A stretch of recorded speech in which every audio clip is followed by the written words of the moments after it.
champhai lệ chheh vel te ni e so lai khua so mun hel tha le disit lang ke phang tlang ani a mel tha ani a la brevis chu so ta pia mi so kan ju manga khua ron lang de des sab khobung miss than thani te khua khani e chuan so lai khua so zo te ni a zo te tang kilometer champhai tang kilometer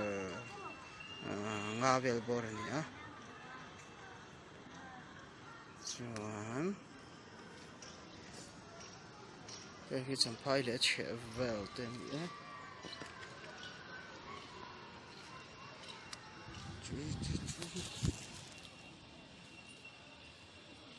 hello ma hianin chhuah lampang aizol road chhuah lampang ania kulai khu jail ania prison ania petrol pump omboka chuan he lampang hi zotlang le ruan tlang bol veng le painar ken te ania hemi hnuai ah hianin kan veng kanan hi la awma lang phachi alo dawa chuan phai hi khu lampang hun awma phai ko hi lang chiang chih lo he ta tang chu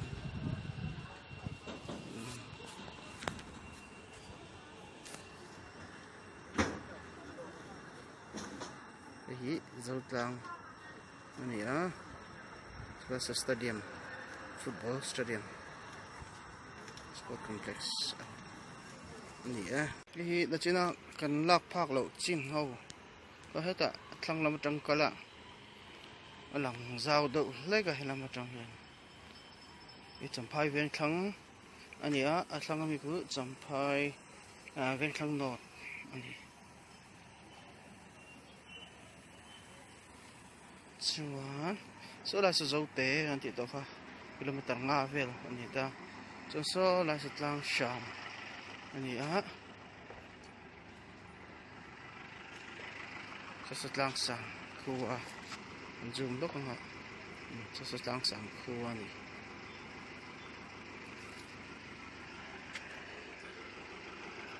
chuan lai khu new champhai le electric van te ven thlang dor dung thla te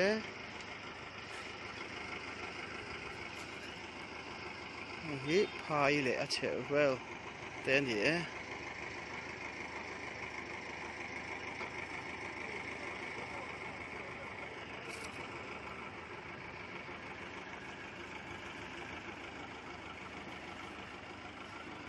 so mi tlang sam kan ti khua so bi khua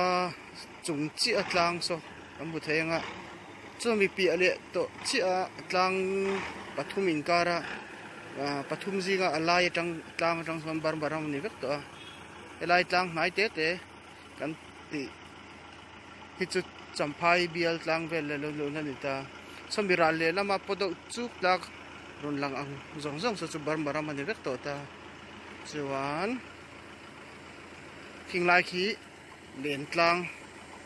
tlang kan ti thin khan ita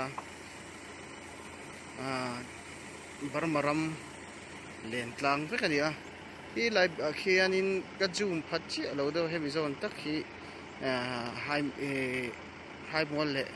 ridil chaka ri khodar chaka khua omte ni ta barmaram ania lai tak hi ri dir zone vel khan ita ri dir tlang ta chu lang thei thau ni ri dir chaka tlang ta chu chuan helam hi kan veng ni a kan in hi ka zoom phachi alo dawa khumi thlang ka zoom na thlang bul bor vel ko ni ta ani na lang phalawa elai khulai kar din na thlang dau rek a kwan ni ta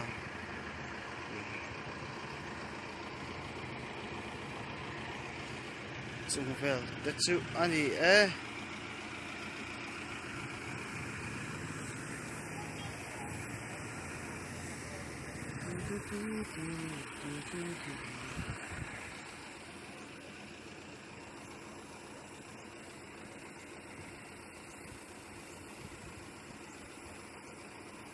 song lai khua so man lai chuanin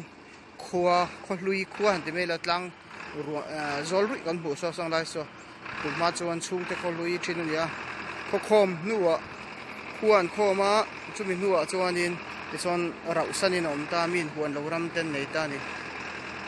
am hun saram me ma zol nuam tak thrin ania maro chu ram boi kho khom vela kanin lai champhai hian khom pheita chu ta tang chuanin khua chu lo ram chu ni deuh bere champhai zol fi kan zu ni deuh hết mà champhai zol đi theo giáo em helai tang anh zo zo helai tang le tang ka ruam so bi phai te ro te kan bu so bi phai atang son anh zong với cả la ma he la kala ten ten lut phe te ro te ten lut phe chuan zo tlang phai kan ti chu song lai so ni ya heng lai phai zau kan te sam phai chuan in phai chuan zau lai ber an ta chuan so ta son in lang sam phai om de a in zom vek thawa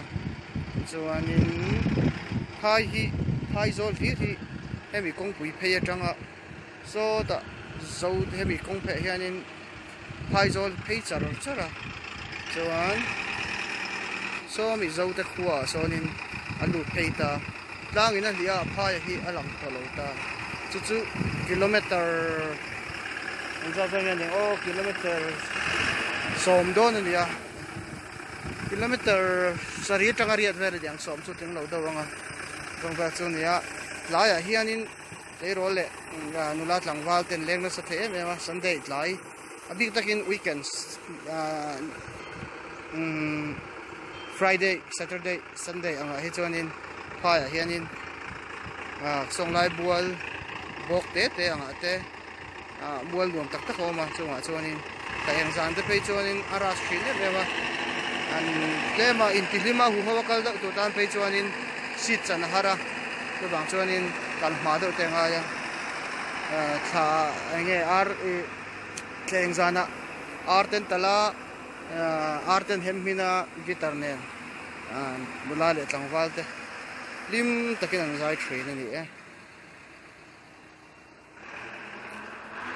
okay du tok po dang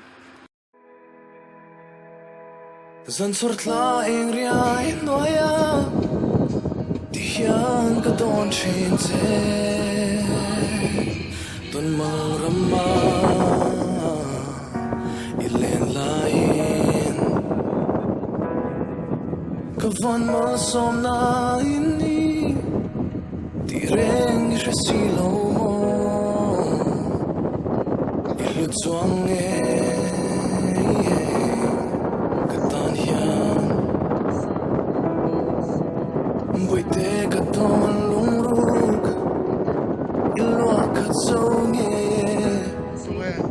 nong ching zo tu reng an nam